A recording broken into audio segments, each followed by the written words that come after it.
Hello and welcome back to another week of Just Gay Stuff podcast. I'm Lauren. And I'm Jess. Woo! And do you know what I find funny? What? Every week we dance to the theme music and no one can see it. Well, it depends who's watching. No. Even the people watching, I always cut it. Why? That's so mean. Because it has the episode tile and what episode we're on. And then when we go to Just Gay Stuff, that's when people can visually see us. Well, yeah. So we are like dancing like nobody's watching, like literally nobody's watching. Nobody's watching. Oh, I thought you just kept it in because I know that friends of ours definitely always ask when we have a video up. Yeah, I know, but they're not seeing the dancing. Oh, thank God. I'm just kidding. Maybe they wouldn't like us anymore. No. Well, before we get into this week's episode, for those who I guess have been following us for a while and listening would have heard me talk about my job that I'm currently in and a bit Your of the unsafe job. Yeah, my unsafe job and a bit of the homophobia and stuff that you've had to face. I've had almost to face. daily. Yeah, almost daily. And the fact that, like, you know, when I first started that position, we didn't realize how unsafe it was until we were both taking the key ring that we have as merch off of my keys. Yeah. Me having to go to work, change my phone screen cover. Overhearing conversations on the phone that aren't very nice conversations. No, aren't very nice conversations. They weren't for equality, that's for sure. No, they weren't. But in saying that, I am very pleased to say that I have been accepted to a new job. A new job, a new safe space. A new safe space. That openly safe space. That is very queer friendly because when I went for my interview, the boss openly was like, well, we love the gays. And I was like, you're like, finally. Me too. You're like, I'm here, I'm queer, let's get this going. Let's get into it. So that was my little bit of happy news before we get started into this week's episode. So you're on a new adventure. It's about to start. It is. And I'm loving that. Your new adventure is about to start because Jess schooled me in... I'm like, what's my new adventure? This. You're going to China. No, I'm just kidding. I am going to China. That is one thing I am doing, yes. No, but what I was going to say is you schooled me last week in a queer quiz. I did. See what I did there? Schooled me. Yes, yeah. I've schooled you in a lot of things. You have. Let's not get into it. We won't. We'll get cancelled. Maybe. But I thought for this week, I was going to flip the script and quiz you. You're going to quiz me back. I'm going to quiz you back on some queer stuff. And we don't get me back. And we don't normally do the back-to-back episodes, but I thought this would be fun. But speaking of China, we are preparing for me to go away. So we are recording some of these in advance to make sure that we have episodes readily available so no one misses out. Literally. And especially if anybody is listening on Joy FM 94.9, we will have episodes ready to roll out for Joy. So no one's going to miss out on anything, but I will be having a great time thinking of you all. Or maybe not thinking of anyone. Hey. Except myself on a holiday. But I will miss you, Lauren, because you're not coming with me. Thank you. I was going to say. No, I will miss you. Okay, good. And I'll miss the dogs. Yeah, I was like, where's the thing? I thought you were just going to say, and I'll miss the dogs. And just leave it I was going to say that, but I thought, I won't put the joke in there. Well, let's see if you... Jess and everyone playing at home can beat my 25.5 because that's the score I believe I got last 25.5 out of 45 Lauren scored. So let's see if I can do better. You did 45. I only did 40. No, that's okay. I did 45 only because there was bonus questions. Oh, okay. But what I'm going to do, I've got my pen and paper. Did you categorize these? I did. Okay. I did exactly what you did. Okay. I didn't know I was going to, but it ended up being categories. Okay. So there's 4 categories and I'll ask you 10 questions in each category. Okay, what is the first category? So the first category is queer beginnings. Ooh. I know, you like it, eh? I'm excited.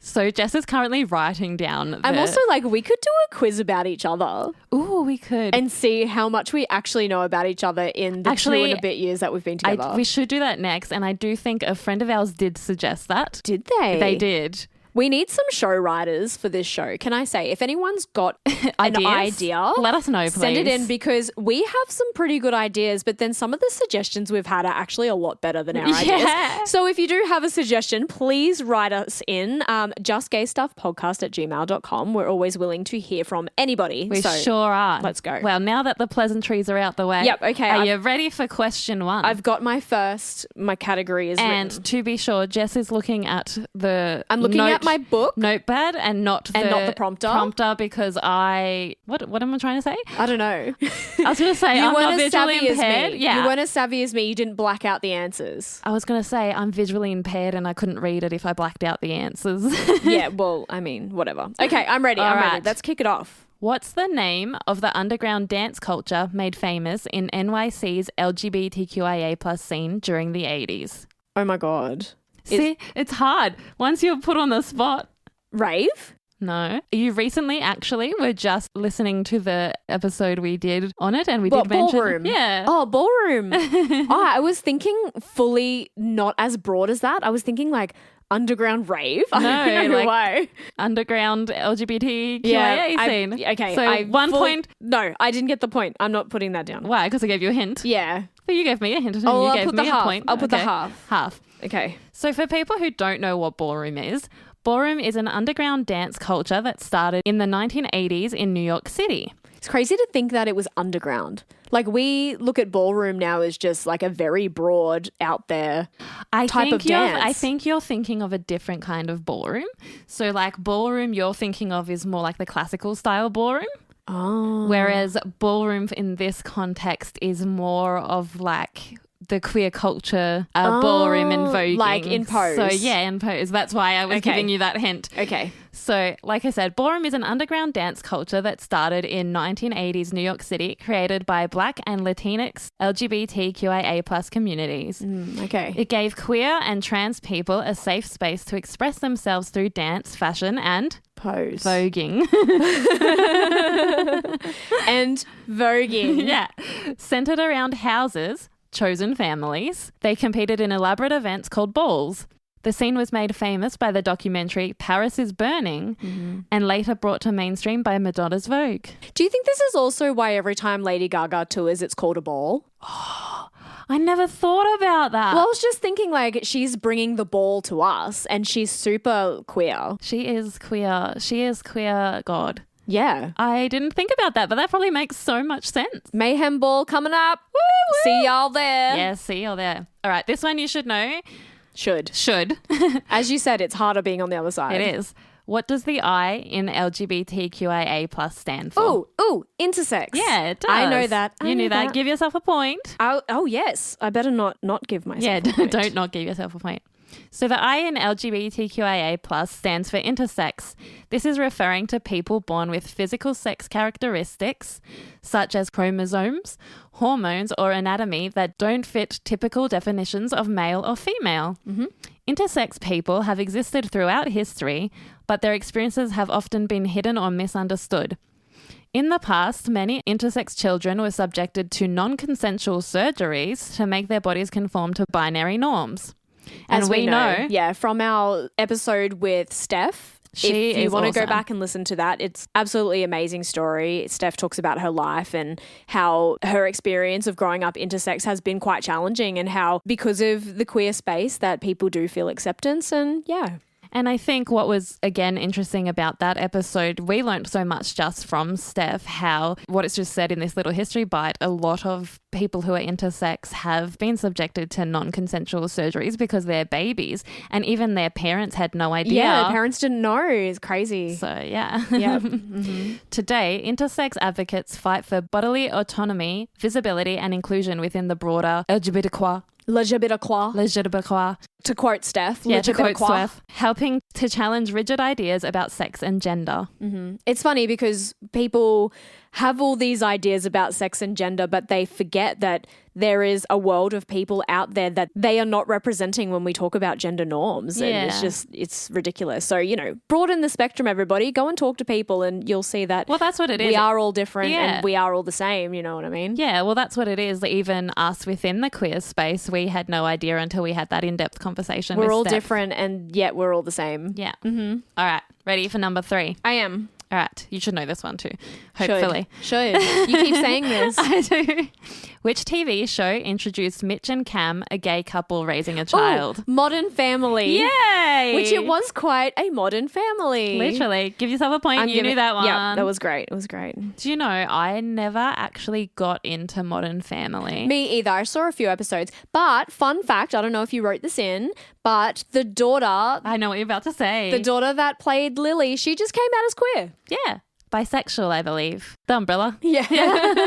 The mafia. Love that. Love that. Love that. Right. All right. Back to the ballroom. Oh, back to the ballroom. Yeah. I don't know a lot about ballroom. No, neither. So in writing out these questions, one, it was hard to find questions that you hadn't already asked me. I know. And secondly, because until you and I have done this podcast, we haven't been in depth in the queer space. So I have not been so immersed in the queer space until we did this podcast. So it is such a learning curve for us as well. So here we go. What queer slang term from the ballroom scene means to express yourself extravagantly? I'm like, do I go with pose because that's the name of the show? Or do I go with voguing because that was what it brought to life? It's not either of those. Oh, well, then I don't know. It's serve. Oh, serve. Give your best serve. Give your best serve. Oh, is that what you're doing right now? I'm confused. I don't know. You look like how you look when you're about to kiss me goodnight after you've brushed your teeth. So a worm. Yeah, super worm. Well, the term serve comes from ballroom culture, an underground LGBTQIA+ subculture that began in Harlem. Where's Harlem? Harlem's in New York City. Oh yeah. Harlem Harlem in the 1920s and flourished in 1980s and 90s. Wow, all the way in the 1920s. In the ballroom scene, to serve means to confidently express yourself through fashion, attitude, dance, or performance with flair and excellence. Whether you're serving face, giving C-word, giving cunt. What's cunt? I don't know. You know, like when RuPaul says charisma, uniqueness, nerve, and talent. Yeah. Yeah, but he never says he never actually says C-U-N-T. No, he doesn't. Giving. Whether you're serving face, body, or realness, it's all about owning your presence. The term gained mainstream popularity thanks to documentaries like Paris is Burning and shows like Pose. Pose. RuPaul's Drag Race? Yeah, bringing ballroom slang into everyday queer and pop culture. Okay.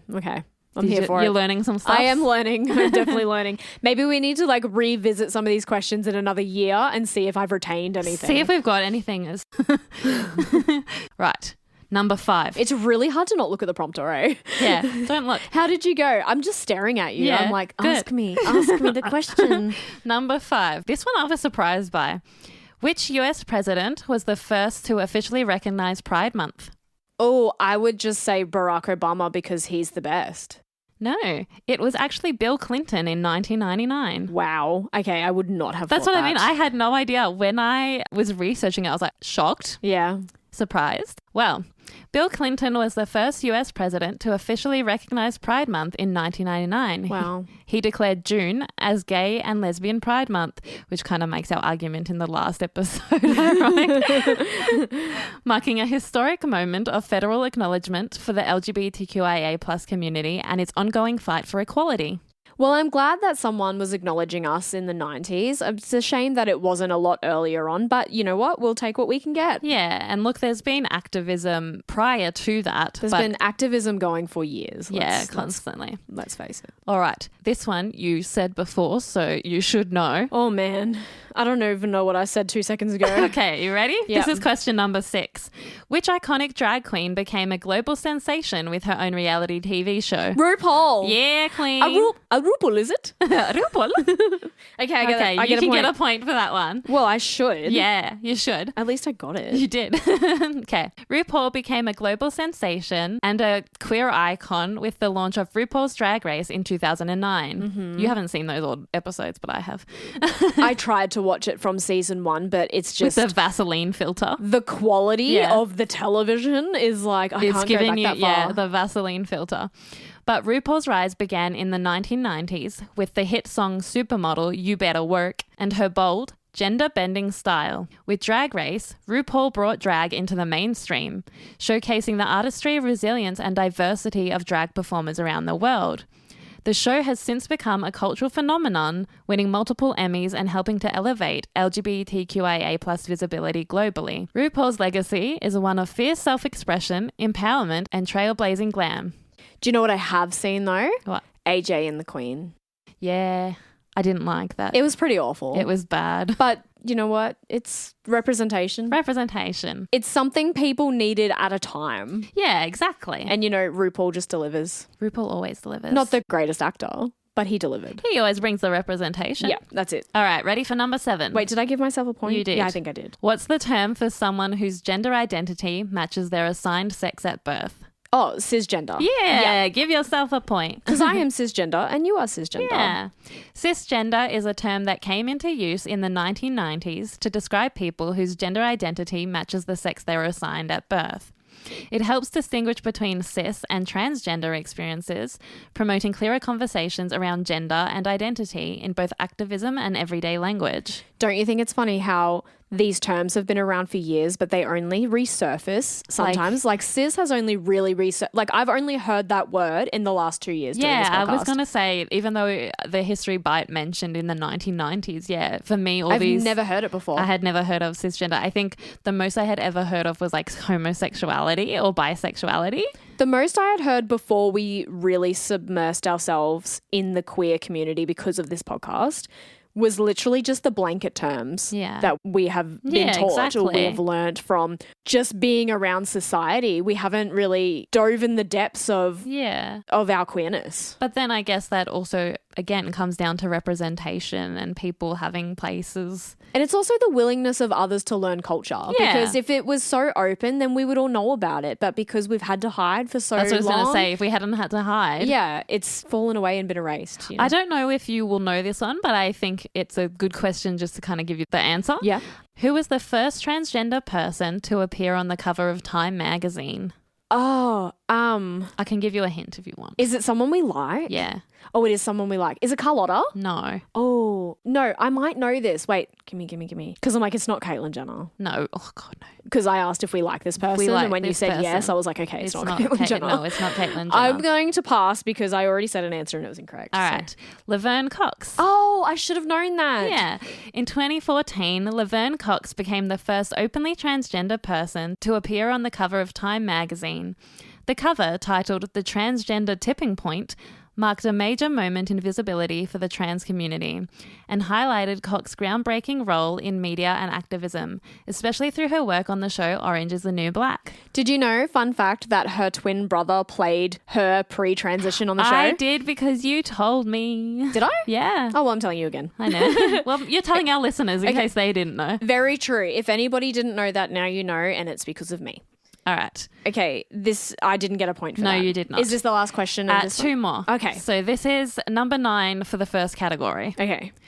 What 1999, look, it's always the 90s, teen movie sparked controversy with a same-sex kiss between 2 girls? It's one of my favourite movies. I know. Because I've told you about Sarah Michelle Gellar and the other girl. I'll give you half a point for that. I know it. I just can't remember the title. And you haven't even watched it. No, I haven't. We'll have to watch it. Oh my God. Cruel Intentions. Yeah. Yes. I knew there was intentions. Yeah, Intentions. It's one of my favourite films. Because they were teaching each other how to kiss, right? Well, because I haven't seen it. Sarah Michelle Gellar's character is teaching Selma Blair. Selma Blair, the that's other who it actress was. you're thinking of. Yeah. How to kiss, essentially, because Selma Blair's character is a very timid and kind of naive and just like she would do anything kind of person. I love that. Teach the naive girl. Yeah. I'm putting a point for that for sure. Yeah. The 1999 film Cruel Intentions sparked controversy and pop culture buzz with a same-sex kiss between Sarah Michelle Gellar and Selma Blair. Selma Blair. Got to remember that. Yeah. Never know when you might need it for trivia. Yeah. At the time, it was considered bold and provocative. It was a very provocative kiss. Like, gave me feels. That was Lauren's turning point. Yeah. No, it was way before that. Especially in a mainstream teen movie, and became one of the most talked about scenes of the decade. Yeah, because it's a mad makeout scene. Did you see where they recreated that scene in Not Another Teen Movie where they're like, I haven't watched that. oh, so like it was kind of like the Scary Movies, how they take the piss out of movies that have been, and they did a kiss between two girls, but there was like a string of spit between them. Yeah, it was really gross. I think because it does kind of happen in this film. Oh, it does? Yeah. Okay. It's now seen as a pop culture moment that pushed the envelope on queer representation in film. Love that. Yeah. All right, here is the last question for this category. What is RuPaul's most iconic catchphrase? Oh, yeah, I'm ready to have hearses. That's one of them, but no, that's not the most iconic one. What does he say? Reading is fundamental. No, that's not it. What does he say at the end of every episode? This is your third and final chance to answer this question. Can I get a gay man up in here? No. If you can't love yourself, how in the hell are you going to love somebody else? And then it says, can you get an amen up in here? Yeah, there you go. We don't have the rights for that. Yeah, no, better shut up. All right. Okay, how well did you do? I got 5.5. Well, that's all right. That's what I got, I think, on my one. Yeah, I think so. So essentially just over half. I'll give that a 55%. All right. Okay, let's go. Category 2. Category 2. Oh, the category is, I feel like RuPaul. Oh. The category is queer icons in history. Queer icons. All right, you ready? I'm not very good with remembering names. So. That's okay. Neither am I. Who is considered the mother of the modern LGBTQIA plus movement? And no, it's not RuPaul. Gee, the mother of the movement. We have spoken about them and how they have been an activist for the trans and LGBT community, especially in Stonewall. Oh, Marsha P. Johnson? Yeah. Yes, I'm just happy that I remember. I'm going to give myself another half because you had to give me a hint. Clue, but I was thinking RuPaul. I know, that's why I said not RuPaul. I do want to just give a quick reminder to our listeners who maybe haven't listened to us before or who don't know who Marsha P. Johnson is. So Marsha P. Johnson is a Black transgender woman and drag queen and is widely celebrated as the mother of the modern LGBTQIA plus movement. She was a prominent figure in the 1969 Stonewall uprising in New York City, a pivotal moment that ignited the modern fight for the LGBTQ plus rights. Yeah.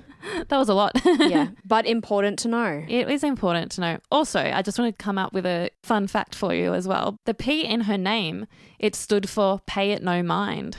Really? Yeah. Wow. I wonder how many people knew that. I didn't. Also, can we just take a moment? You said the mother of all queer people and that, like, you know, led the fight and stuff like that. And before you gave me the hint about Marsha, it's funny how, like, my mind straight away went to RuPaul because of the fame. I think it's the like fame and the representation. Yeah, but it's like Marsha P. Johnson deserves all of that too, especially like leading the fight for trans rights and queer rights and everything like that. But we don't think of her, or I don't think of her as that forefront because it's like, oh, well, she wasn't on TV. I think you're correct, but I think RuPaul does often acknowledge Marsha. Oh, yeah. I'm not saying that he doesn't. I'm just saying that, like... No, it's true. It's because funny how the representation wasn't there. So we go straight to what we see the most of, and that's television and RuPaul's on TV. Do you know what I mean? Yeah, exactly. Yeah. All right. Question number 12. What phrase became a rallying cry for marriage equality? I feel like I haven't lived. You have, because we say this all the time. We're here, we're queer? No. Love is love. Oh, duh. Well, also we're here, we're queer. Yeah. No points for that. All right. Question 13. Who was Harvey Milk? Who was Harvey Milk? Yeah, I had no idea who this person was either. I think this came up when I was researching questions to ask you, but now I cannot remember. Oh, yeah. Harvey Milk was the first openly gay elected official in California. Yes. Okay. Yeah. Question 14. Yeah.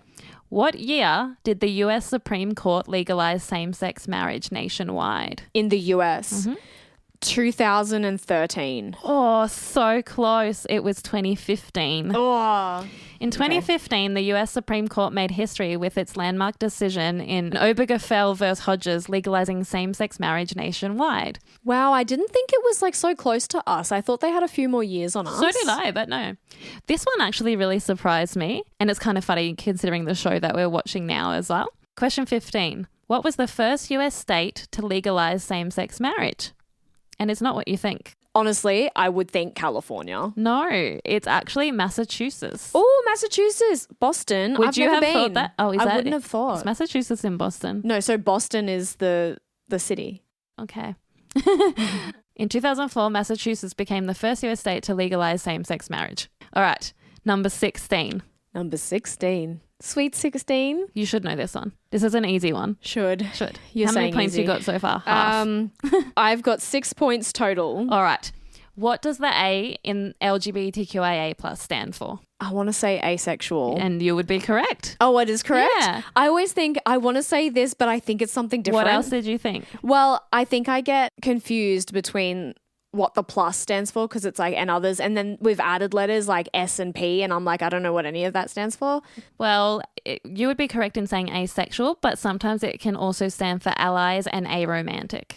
Oh, okay. Well, that's good to know Yeah. because I did not know that. All right. Question number 17. Wait, do I get a point for that? Yeah. Okay. You do. Sorry, I wasn't One paying and a half attention. for category 2, everybody. How are Woohoo. y'all doing at Yeah, I home? was going to say, how are you guys going home? Ready? Yeah. What does coming out mean? Coming out means telling somebody that didn't know you were queer that you're queer. Yeah, so openly sharing your sexual orientation or gender identity. Point for that one. Yeah. You threw in an easy one because you felt sorry for me. I did. Coming out is the act of openly sharing your sexual orientation or gender identity, often after a period of self-discovery. I think the thing that we constantly say on this podcast is you don't just come out once. No, you never come out once. You come Yeah. out for the rest of your life. Yeah. So anybody who is coming out currently, unfortunately, it'll keep happening. All right. I'm going to see if you know this one, but I'm not sure. What number is this? This is number 18. Okay, I've still got time to shine. You do. Who was the bisexual singer who came out in a 1976 Rolling Stone interview? Oh, When I tell you the answer, you're going to be like, oh my God, yeah. David Bowie. Yeah! Yes! Yes. Good work, baby. This is crazy because my instinct went to female Yeah. because I feel like so many people who identify as female are so much more open with bisexuality. And I Yeah. think that's just because of how men have been treated when they've been open with Do their you think that sexuality. also comes, one, that, but then also because of the biphobia, bi-erasure type of thing as I well? think I don't think biphobia, but I think, maybe from like straight men Yeah. being okay with over-sexualizing bisexual women, but Yeah. they're so in fear of bisexual So how men. did you get to David Bowie? Well, I was just thinking the 70s and I was And like, then you thought Rolling Stones. who was massive in the 70s? And then you were like, if I think about someone who was like out there yeah, exactly. and openly and like he would was be so on the cover. androgynous. Yeah. And I know that Elton John wasn't bisexual. No. So, and yeah, Rolling Stone magazine. Duh. Yeah. You nailed it. Did you give yourself a point for that one? Yes, I did. All right. Number 19. Should have said no. Should have gained a point. No, you can't do that. That's cheating. And I know you. You like to win fair and square. I do. All right. Number 19. Okay. Which famous Egyptian ruler is speculated to have had same-sex relationships? Oh, Sorry, that threw in a hard one. that is a hard one. I feel like I know the name. Guess. Do you want me to give Is you? it like Averses or something? No. Well, it's not Ramses. No. And it wasn't Tutankhamun because he was 14 when he died. It's Cleopatra. Was it Cleopatra? Yeah. Oh, I did not think that. Cleopatra was known to have same-sex relationships. Well, I love that for her. Yeah, so no point for you. No. All right, this is the last question for this round. Okay, I'm ready. You right? Yep. Which artist gave us the anthem Same Love in 2012? Oh, fucking what's his name? Hang on. Oh, walk into the shop like what? I got a big cut. What's his name? I'll give you half a point for singing Thrift Shop. Macklemore. Yeah, there you go. I was like, it's in there somewhere. Open the memory. I'll give you an extra point if you can tell me who he's singing with. It wasn't Jess Glynn. No. It was... There's 3 people on this track. No, I don't know. Ryan Lewis featuring Mary Lambert. Mary Lambert. Yeah. Yes. All right, how well did you do on that Adam round? Lambert's third cousin. Is that who that is? No, I just made that up. I don't know. In our last episode, you were like, this person's this cousin. I know. 4.5, All right, how are we doing all together? 10 points out of 20.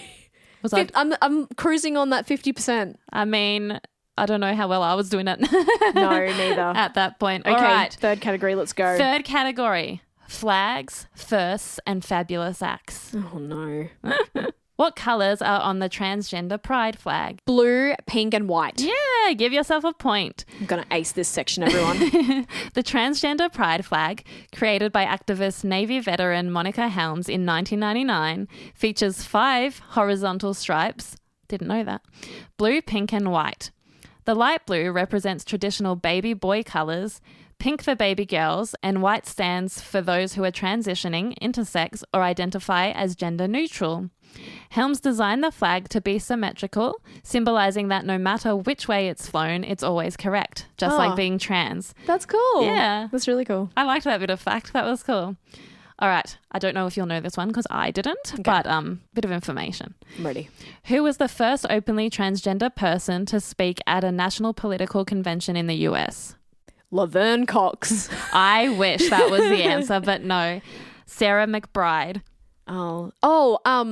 Sarah McBride, is she the political candidate for... Is Sarah McBride the political candidate lady? Yeah, I just said political convention. Oh. In 2016, Sarah McBride made history as the first openly transgender person to speak at a major national political convention in the United States, where she addressed the Democratic National Convention. As a passionate advocate for LGBTQIA+ rights, McBride's speech highlighted the struggles and hopes of transgender people nationwide. Yeah, so she was a political candidate. Yeah. Yeah, because anyone could speak at a political thing. Can they? Yeah, I think so. I thought there had to be a part. I don't know. I don't know. I don't know enough about politics. Me Anyways, either, but I'm on one point. moving on. I actually liked this because I didn't know this. This is question number 23. Okay. What country first allowed a third gender on passports? Oh, first allowed.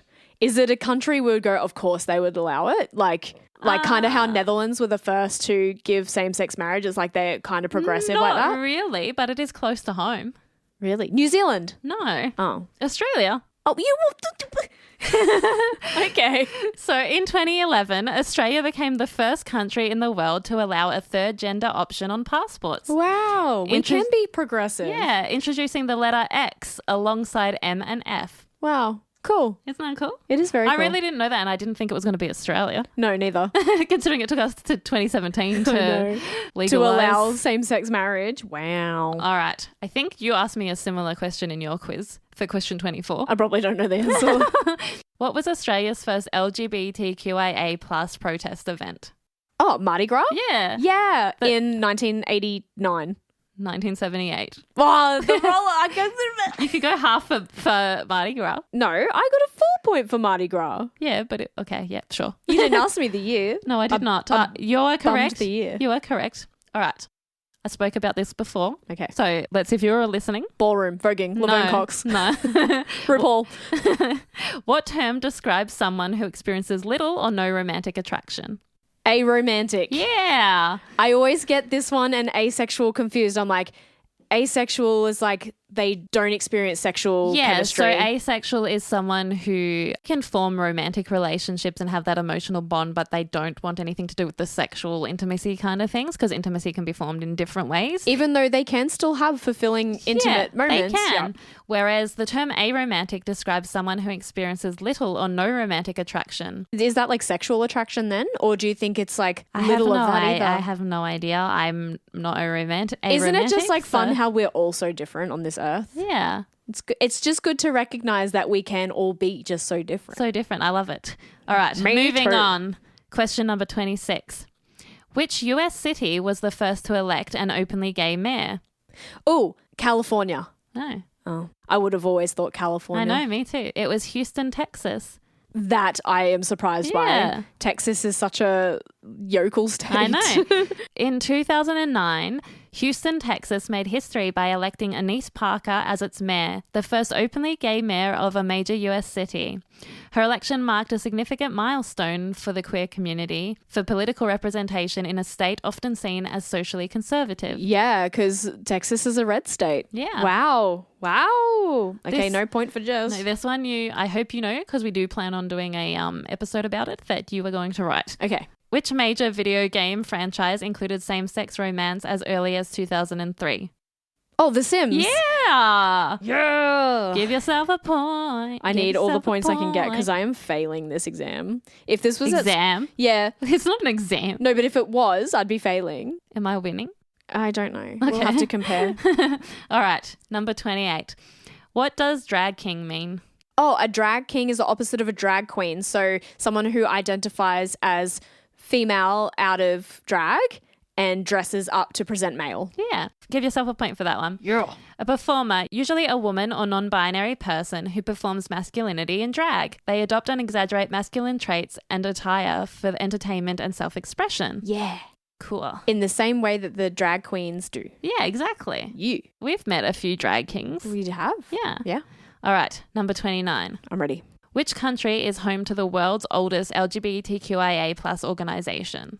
Oh, man. I'm just going to say USA. The Netherlands, specifically Amsterdam. Man, I should have said that. You should have, because you asked me a question. We're the first to legalize same-sex marriage. Yeah. So the world's oldest LGBTQIA plus organization is the COC Netherlands, founded in Amsterdam in 1946. What does COC stand for? So COC stands for Culture in Onto-Spanning Spectrum. I don't know how you say that because it's in Dutch. Netherlands. It's in Dutch. Oh, is that what they say? Mm-hmm. I don't know. They speak Dutch. I don't know culture. Deutschland. Okay. Well, there you go. Ready for the last question of this category? I am. Finish this iconic protest chant. Oh, man. We're here. We're queer. We like our beer. No. I don't know. Get used to it. Oh, is that it? Yeah. Oh, I thought it would rhyme. No. The chant "We're here, we're queer, get used to it" became a bold and unapologetic slogan during LGBTQIA plus protests in the late 1980s and 1990s. It was popularized by activist groups like Queer Nation, who use it to confront homophobia and demand visibility and respect. The chant captures a spirit of resistance and pride, sending a clear message that queer people would no longer be ignored or forced to hide. That's great. I like beer. You didn't like that, didn't rhyme. Well, I didn't. How's everyone doing at home? How are you doing? I am on a solid 50%, 15 out of 30 so far. So let's do a speed round for this last 10 questions. All right, we'll do a speed round. I'm going to call it speed round. You say speed round, but there's some facts that I do have to tell you, so okay. Don't know how speedy it is. Ready? Yep. This thing is called Pride and Power Ballads. Ooh. This category, I should say. Speed round, Pride and Power Ballads. Yeah. Okay. All right. Question number 31. Yeah. What colour sits at the top of the original rainbow pride flag? Orange. Red. Oh. And that's because it represents life. Oh. And I guess that's also why the AIDS oh, yeah. thing It's red. has It's a red ribbon. Wow. There you go. Bonus question quickly in this speed round. What two colours were part of the original design but couldn't be added due to fabric issues? In the original pride flag? Oh, I have no idea. Hot pink and turquoise. Huh. Well, they don't make that in fabric.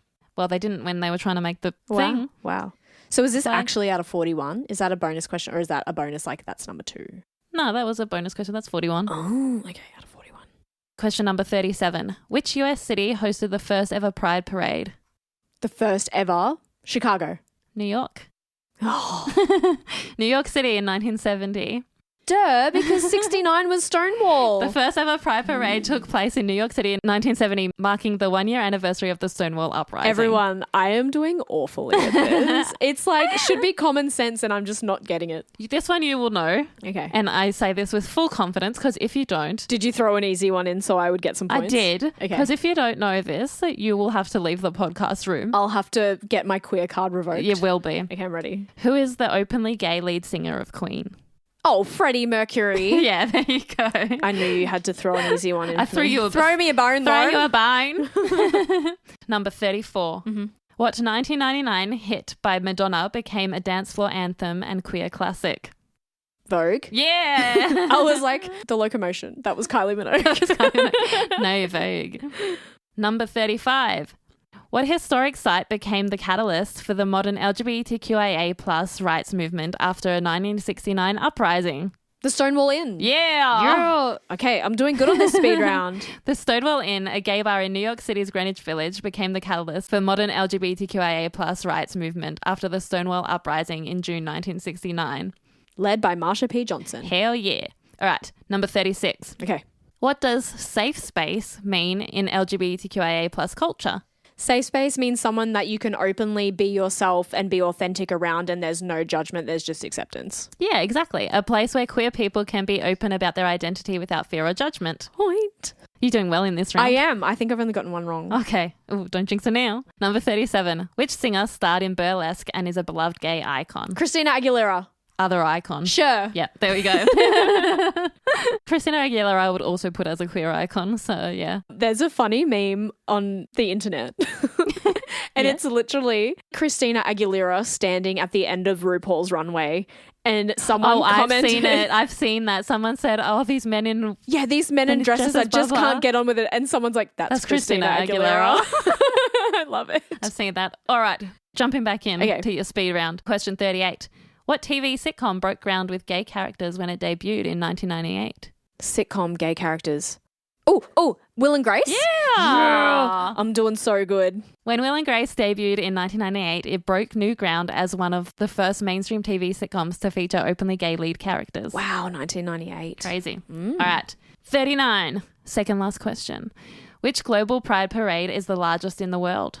Global Pride Parade. We have spoken about this before, but to be fair, I did forget it until I was asking the question. So I don't know if you'll know. I mean, I would just say Mardi Gras, but... The Sao Paulo Pride Parade in Brazil holds the title of the largest pride parade in the world.